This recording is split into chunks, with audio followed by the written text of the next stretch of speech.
It's Josh Brigette here with Hanover-Horton head coach David Messer. And David, when we were talking last year, you were on the job for about 3 months. Really quick turnaround. Now you've had a year to build your program. Talk about what this year has meant with your coaches and with your players. Well, we've had a lot of fun.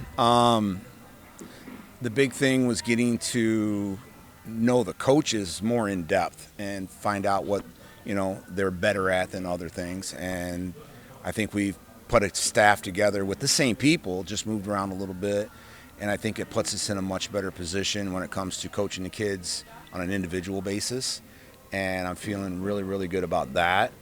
I work in the school now, so I'm in the hallways with these guys, so I've gotten to know the players a lot better. I mean, when we talked last year, I couldn't even give you a lot of the names. Now I can name everybody on our team, and I know them, and we talk all the time, and I feel really good about just the fact that everybody is familiar with me and I'm familiar with them.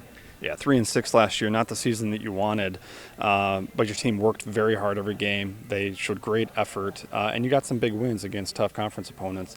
Talk about the learnings that you had last year and kind of build that into your expectations for this year. Well, I think, we've touched on it before in talking with you and the trust factor, and I felt like when we went into game one against Hudson last year, there wasn't a whole lot of trust maybe in the system that I brought in or the system that we created and put in. And the deeper we got into the season, I think the kids started to buy in a little bit better. They started to come together more as a team as opposed to a bunch of individuals.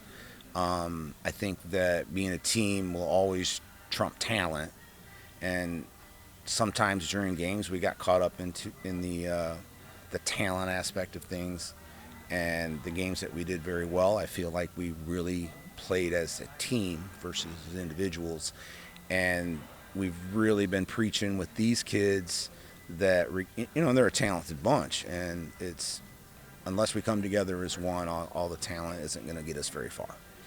6 returning starters on your offensive side of the ball, your entire backfield. You got to be really excited about the skill players you bring back. You got some changes to make and some additions on the offensive line you got to figure out. But talk about kind of what that means to bring so much experience in your backfield back.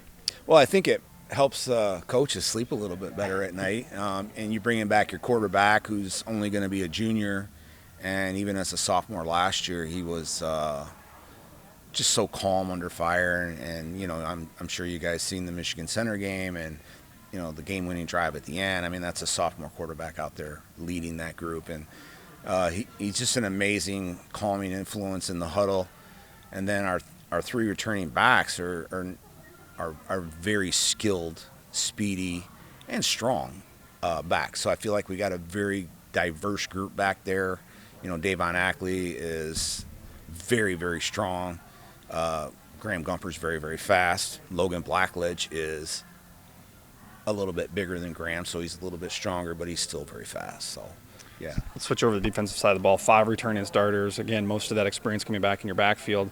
Talk about your expectations for your defense, which you lead. I'm a little bit nervous about our linebacking core. Not that we don't have people that can fill those positions. It's just we lost all of our linebackers except for Davon, who's outside backer. So we got to fill both inside positions, which is a tough spot. I feel like our defensive line will be probably a strength this year, where last year, there were times when it really made it hard to play inside linebacker with the inexperienced defensive line that we had, where this year I feel like they'll eat up more of the double teams, and that'll make it a lot easier for our inside linebackers to be able to run and learn. The defensive backfield, I think, will be very, very good. It's all returners, that have a lot of game experience for us, and they got some speed back there. Coach, Cascades Conference looks different this year. Addition of 4 new teams. You're going to have 3 of them on your schedule this year. Talk about kind of just the change in the conference and how you approach the season if you do approach it differently. I'm not approaching it a whole lot different other than every game matters in the conference now because you don't have all the non-conference games. We start off with Hudson, and then you're right into the conference schedule. Now, Jonesville, we played last year, so we're a little bit familiar with them.